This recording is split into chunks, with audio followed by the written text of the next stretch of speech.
December 1941.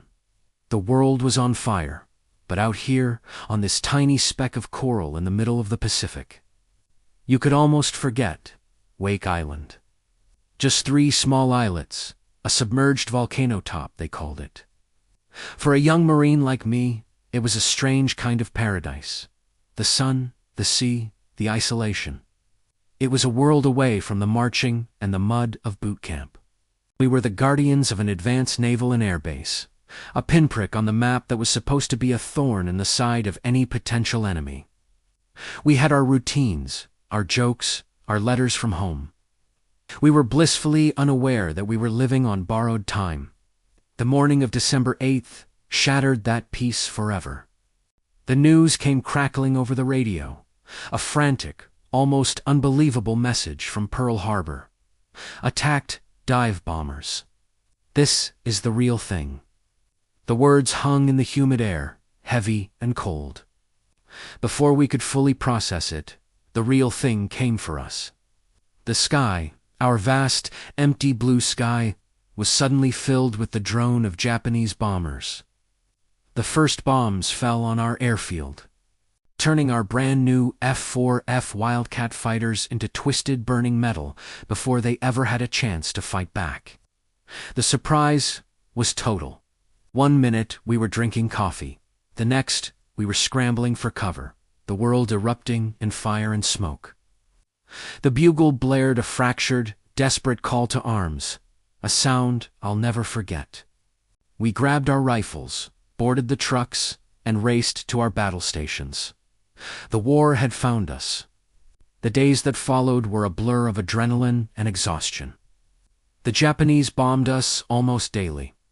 The island, once our peaceful sanctuary, became a landscape of craters and debris. But a strange thing happened in the midst of that chaos. We fought back, the 450 or so Marines, the Navy personnel, even the civilian contractors. We became one force. Men who had been pouring concrete were now building bomb shelters and running ammunition. We manned our 6 old 5-inch coastal guns, relics from a decommissioned battleship, and our handful of anti-aircraft guns. We were outgunned and outnumbered. A tiny garrison against the might of the Japanese Empire. But we were determined to make them pay for every inch of our island. Then came December 11th, a day etched in my memory. Through the morning haze, we saw them, the Japanese invasion fleet. Destroyers, cruisers, transports, loaded with troops. They thought they could just roll over us. They started their bombardment, shells screaming overhead. We held our fire, waiting, just like we'd practiced. Our commander, Major Devereux, was a rock. He let them get close, dangerously close. Then he gave the order. Our old 5-inch guns roared to life. We poured everything we had into them. We saw a hit, then another. A Japanese destroyer. The Hayat exploded in a ball of fire and sank in minutes. We cheered like mad. We hit another destroyer, the Kisaragi, and it went down too. The remaining ships, battered and smoking, turned and fled. We had done the impossible. A small force of Marines, with obsolete guns, had repelled an amphibious assault. For the first time in the war, the Japanese Navy had been dealt a tactical defeat. The news electrified us. We felt 10 feet tall, but our victory was short. We knew they'd be back. The daily bombings continued, whittling away at our defenses, at our strength, at our hope.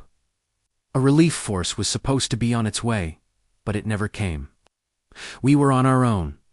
On December 23rd, the Japanese returned, and this time they weren't taking any chances.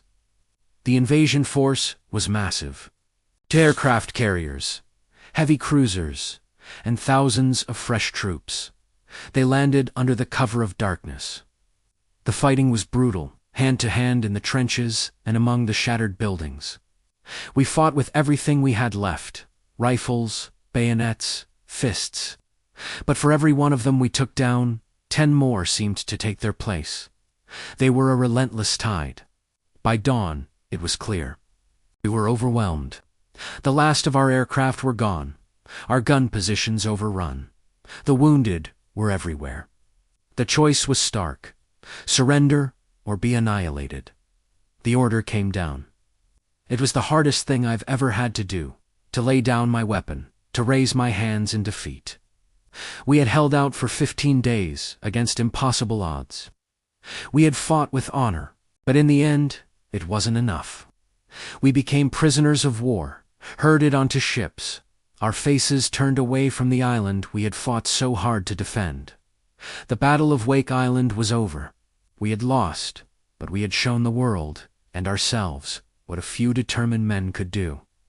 We were the Forsaken Defenders, a small, defiant chapter in the vast, terrible story of the Second World War.